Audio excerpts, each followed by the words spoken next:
Vlogmas day 14 and 15. Lay in the snow, put up the tree, come back till Christmas with me. Hey guys, so yes, I missed yesterday's vlog, so I'm gonna combine them for both of you guys.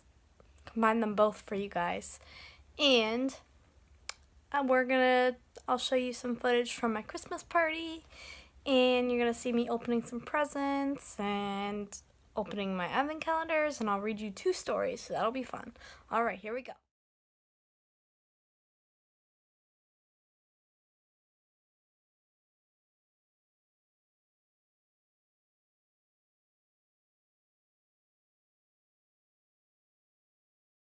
Hey guys, I just came back from my work Christmas party.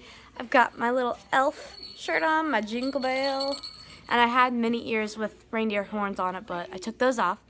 And I am going to vlog some of my presents I won at the party and also got from one of my kids. All right? So here is one of the presents I won. It says, "Dashing through the snow."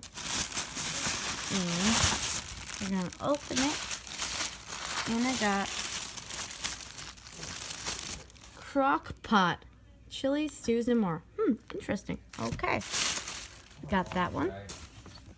Then we got this box, which looks like a closed box. Let's open this one. Oh, that's pretty. Put on your door. Oh, holy night. I like that. All right. And then, hold on, guys. See, this is a little present from one of my kids named Grace. Let's open this one first. So we got cute little presents. Sorry for the talking. My parents are in the other room. Alright. Let me put you down for a second. Alright, guys. Okay. World's largest Christmas store. And it has a J on it. Probably for my name. This stuff's gonna be an ornament.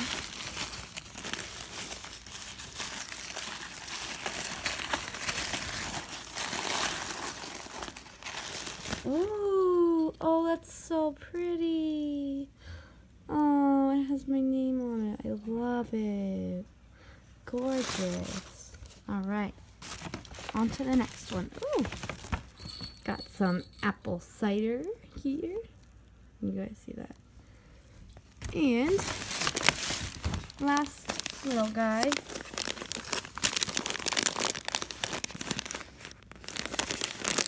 I can open it. Oh,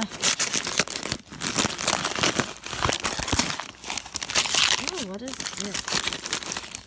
Hold on. Okay, let me unwrap this. Okay, look. Looks like it's a bag. And it says Miss Jenny with a J in crayons. Springfield Academy 2018. Oh my god, I love these presents. These are so cute. Super cute, super personalized. Love it. I also forgot this. This is little ornaments. So I can open it. Oh, one-handed opening is so hard. Hold on. So this is my little ornament. It's the holly wreath. The holly wreath symbolizes the crown of thorns worn by Jesus at Calvary. Its red berries represent the blood he shed for the forgiveness of our sins. The endless circle is an eternal life obtained through him. That's pretty. All right. Missed a day, so here's 14. Let's see, 15.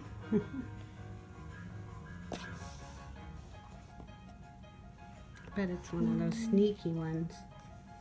Oh, I found it.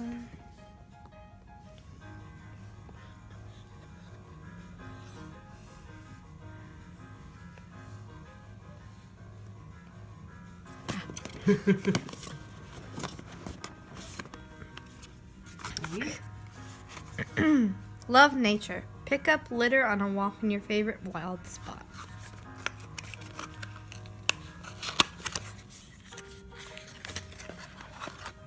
Ooh. Ooh, what is it? It's British Rose Body Scrub.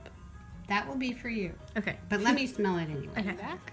All right, so 15. 15. Already found it. Okay, well, I wasn't looking for 15. Oh, It's got really it. easy. Yeah, that one was bright. The number was jumped out. Oh, really easy to see, but not to get out. Yeah. There we go. I feel like when they put it on the silvery part, it's so hard to read. Go veggie today. Try eating meat-free one day every week. Ah, Jack I can do do that. that. Yeah, I do that all the time. I do that most weeks. Not a problem. Okay. Oh, what's this fun little... Born Lippy. Strawberry. Can I have this one? Yeah, sure. Okay, I don't have Guys, it. so today we get to open day 14 and 15. So yay, 2 lipsticks.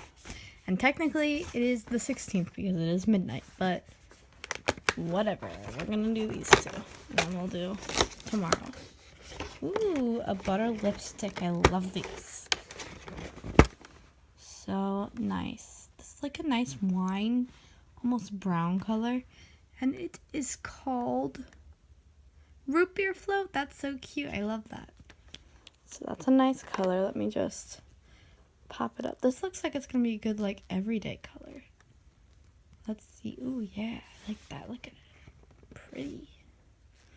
All right. Let's pop that cap back on.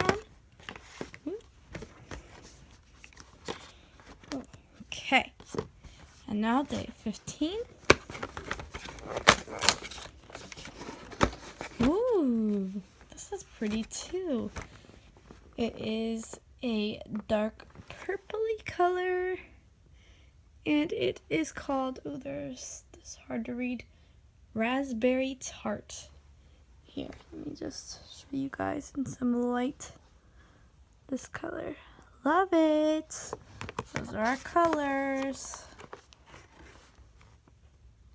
Root beer float and raspberry tart. 2 dessert flavors. Alright guys, so tonight we get to read 2 stories. So here, 'Twas the Night Before Christmas. Love this one. 'Twas the night before Christmas, when all through the house not a creature was stirring, not even a mouse. The stockings were hung by the chimney with care, in hopes that St. Nicholas soon would be there. The children were nestled all snug in their beds, while visions of sugar plums danced in their heads. And Mamma in her kerchief and I in my cap had just settled our brains for a long winter's nap, when out on the lawn there arose such a clatter, I sprang from my bed to see what was the matter. Away to the window I flew like a flash, tore open the shutter and threw up the sash. The moon on the breast of the new-fallen snow gave a luster of midday to objects below, when what to my wondering eyes should appear but a miniature sleigh and 8 tiny reindeer. With a little old driver so lively and quick, I knew in a minute it must be St. Nick. More rapid than eagles his coursers they came, and he whistled and shouted and called them by name. Now Dasher, now Dancer, now Prancer and Vixen, on Comet, on Cupid, on Donner and Blitzen, to the top of the porch, to the top of the wall. Now dash away, dash away, dash away all. As dry leaves that before the wild hurricane fly, when they meet with an obstacle mount to the sky, so up to the housetop the coursers they flew, with a sleigh full of toys and St. Nicholas too. And then in a twinkling I heard on the roof the prancing and pawing of each little hoof. As I drew in my head and was turning around, down the chimney St. Nicholas came with a bound. He was dressed in all fur from his head to his foot, and his clothes were all tarnished with ashes and soot. A bundle of toys he had flung on his back, and he looked like a peddler just opening his pack. His eyes, how they twinkled, his dimples how merry, his cheeks were like roses, his nose like a cherry, his droll little mouth was drawn up like a bow, and the beard on his chin was as white as the snow. The stump of a pipe he held tight in his teeth, and the smoke it encircled his head like a wreath. He had a broad face and a little round belly that shook when he laughed like a bowl full of jelly. He was chubby and plump, a right jolly old elf, and I laughed when I saw him in spite of myself. A wink of his eye and a twist of his head soon gave me to know I had nothing to dread. He spoke not a word, but went straight to his work, and filled all the stockings, then turned with a jerk, and laying a finger aside of his nose, and giving a nod, up the chimney he rose. He sprang to his sleigh, to his team gave a whistle, and away they all flew like the down of a thistle. But I heard him exclaim, ere he rode out of sight, "Merry Christmas to all, and to all a good night." That was our first story, and now our second story, which I really love, the Nutcracker. And in this story, they call the girl Maria, which I don't like. I like Clara better, but this is Maria's story. So, okay, here we go. It was Christmas Eve at last. Every Christmas Eve after dinner, Maria and her brother Fritz opened their presents. Even though Maria and Fritz lived in long ago Germany, they also celebrated by giving gifts on this special day. This evening, the Christmas tree in the parlor seemed even bigger and more beautiful than ever. And Maria and Fritz had wonderful presents. They had dolls, little toy soldiers, and picture books. But Maria's favorite gift was from her godfather, Dr. Drosselmeyer. It was a wooden nutcracker carved to look like an old soldier, but it didn't look like any other nutcracker Maria had ever seen.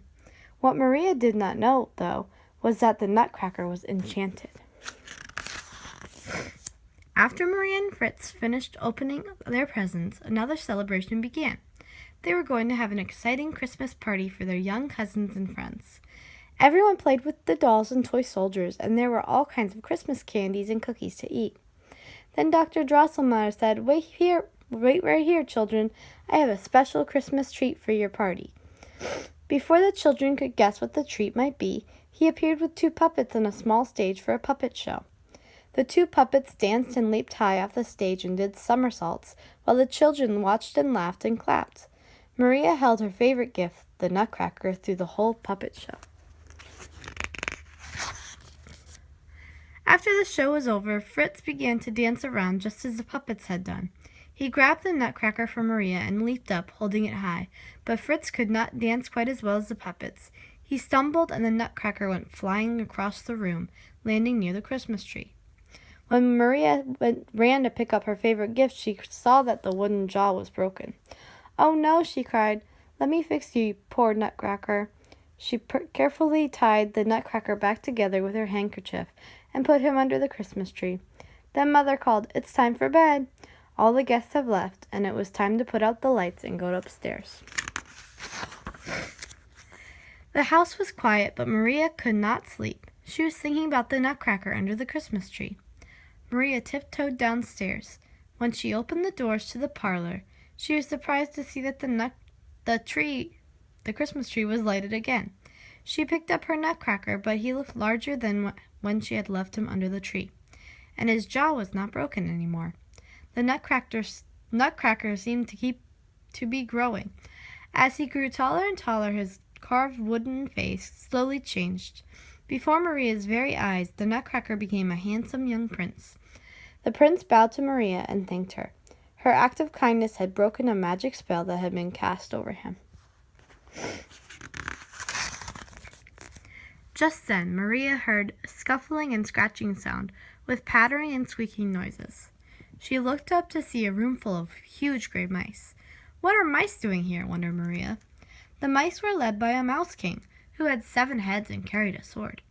Just as the prince leaped in front of Maria to protect her, they heard the sounds of a trumpet and a drum. Out of Fritz's gift box, left under the Christmas tree, sprang a whole troop of toy soldiers that grew to life, as soon as they stepped out of their box. The soldiers, led by the prince, began a great battle with the Mouse King and his army of gray mice. What a battle it was! Back and forth the 2 armies fought.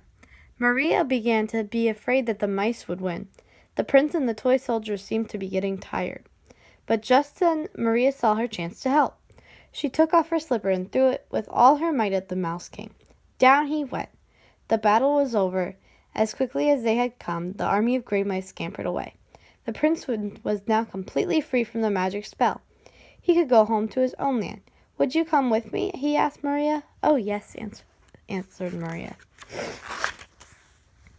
So the prince led Maria to the Christmas tree, which seemed to have grown taller. He raised his arms, and suddenly the Prince and Maria were no longer in Maria's parlor. Instead, they found themselves in the Nutcracker Prince's own kingdom, and all around them were the beautiful dancing snow fairies. "Welcome to the land of sweets," said the prince. Maria saw sights she had never dreamed of. Here the houses were made of chocolate and peppermint sticks. There was a river of lemonade and a lake of sugar and almond milk. Maria and the prince traveled down the lemonade river, passing lollipop trees and candy flowers. They rode in a little boat shaped like a seashell.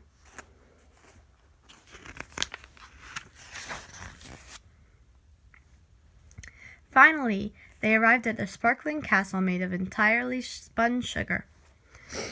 This was the palace of the Sugar Plum Fairy, who came forth to greet them. The prince said, "Maria, with her kindness, has rescued me from an enchanted spell. In the battle with the Mouse King, at just the right moment, she attacked with her slipper and saved me." When the Sugar Plum Fairy heard of this, she invited Maria and the prince to sit on her royal throne.